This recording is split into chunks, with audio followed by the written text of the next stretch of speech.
Pregame.com.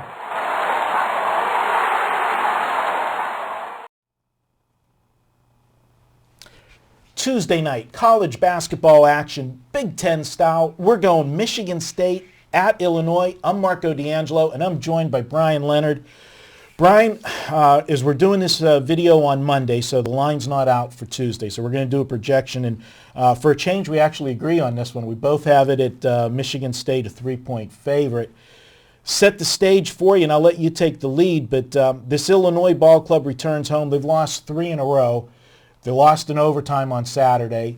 They haven't been the same team since they upset Ohio State 4 games back. Do you see that pattern continuing, or do you see them righting the ship at home? They actually weren't a very good team before they upset Ohio State, so that was an outlier.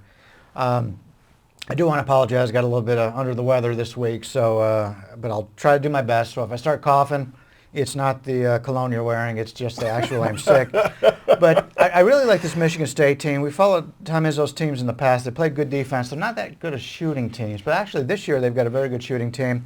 And I really like the way they play outside the arc. And that's a weakness for Illinois. They don't defend the 3 very well. And they're not very good defending the 2s underneath. Michigan State's a very good rebounding team, so you're able to get the easy putbacks, and you'd also throw out to the guards from the outside. And I think the Michigan State guards are a huge advantage in this game. You take a look at Michigan State, 11th in the country in assists per game compared to Illinois' 172nd. You've got Michigan State 28th in assist-to-turnover ratio, where Illinois is 181. Therefore, a big advantage in the backcourt for the Spartans. So anytime you got a team that's a veteran team, can win on the road. They've won on the road in the past, very good team away from home, and they've got big edges in the guard play. And then you combine that with the edge I think they're going to have inside. I really like Michigan State in this game. I think they win this game going away by at least 7.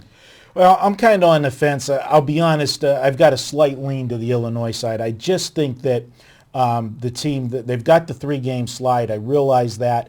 But this is a team that only has 1 loss on this home floor this year, and that was to UNLV.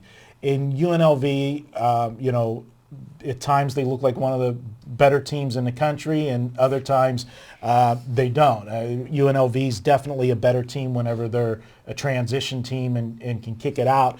And I think that was one of the things Illinois didn't do well in that game, is they couldn't control the tempo. UNLV dictated their style. But going back to Michigan State's undefeated at home. They're only 4-4 on the road.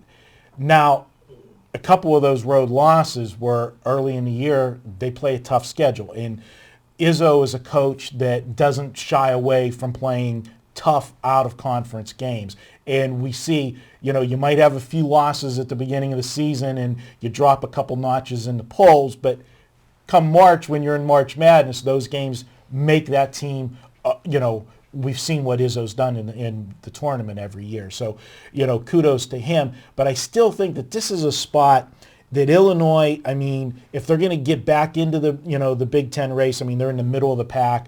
We've got a month to go.